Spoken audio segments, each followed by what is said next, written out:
ध्यात्वेन्द्र नीलवर्णाभां चंद्र सूर्य अग्निलोचनां विधि विष्णु हरेन्द्रादि मात्र भैरव सेविताम। हे भगवती वाराही, आपका हम ध्यान करते हैं। आप कैसे हैं? अपने इंद्रियों से हम आपका ध्यान करते हैं। आप नीले रंग की हैं, नील वर्णाभा। और चंद्र, सूर्य और अग्नि, ये आपके तीन नेत्र हैं।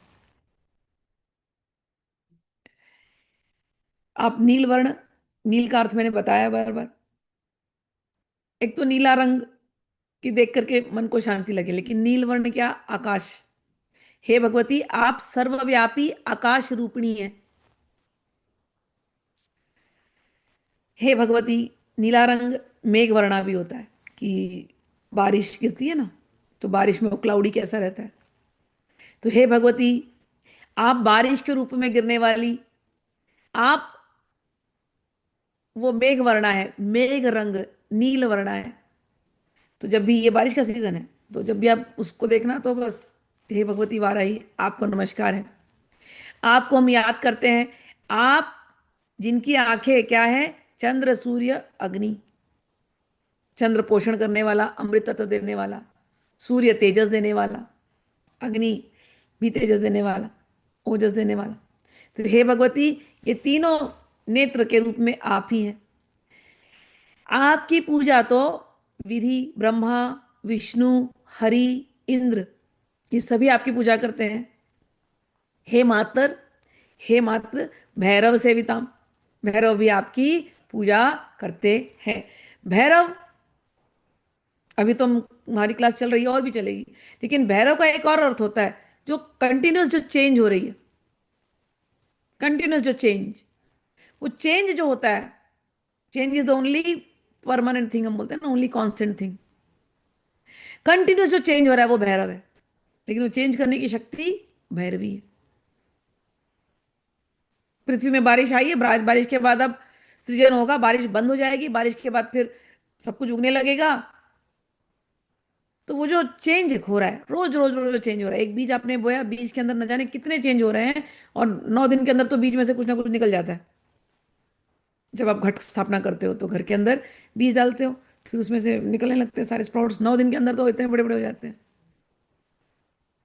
तो वो जो कंटिन्यूस जो चेंज हो रहा है, वो है भैरव। तो हे भैरवी, ये चेंज जो हो रहा है ना, ये बदलाव जो हो रहा है सृष्टि के अंदर, ये तो बाहरी सृष्टि में हो रही है। हमारे अंदर के भी बदलाव जो हो रहा है रोज, हे भगवती, वो आप ही की वजह से हो रहा है।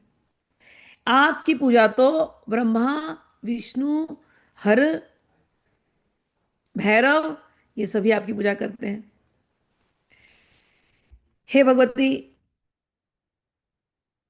ज्वलनमणि गण प्रोक्तम मुकुटाम मुकुटमाला विलंबिताम अस्त्रशस्त्राणि सर्वाणि तत्तत्कार्योचितानि च। हे भगवती, आपने बहुत सुंदर से मुकुट को धारण किया है। अनेकों प्रकार के मणियों को धारण करके आप प्रकट हुई हैं।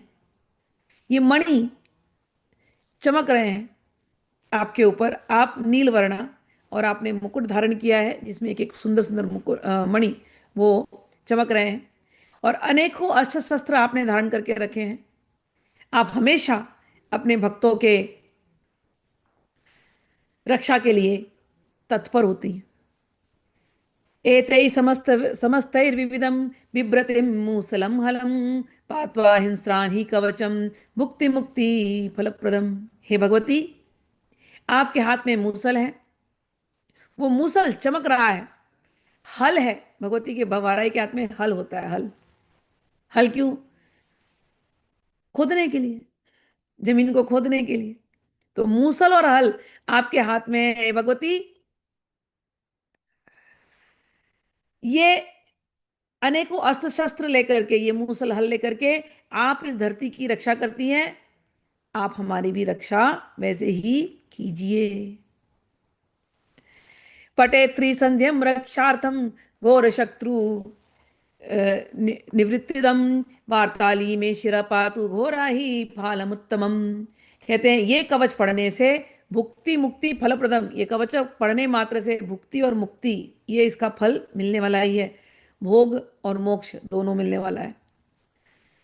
3 बार को इसको पढ़ेगा अपनी रक्षा के लिए, तो शत्रु, घोर से घोर शत्रु क्यों ना हो, उससे भी उसको निवृत्ति मिल जाएगी।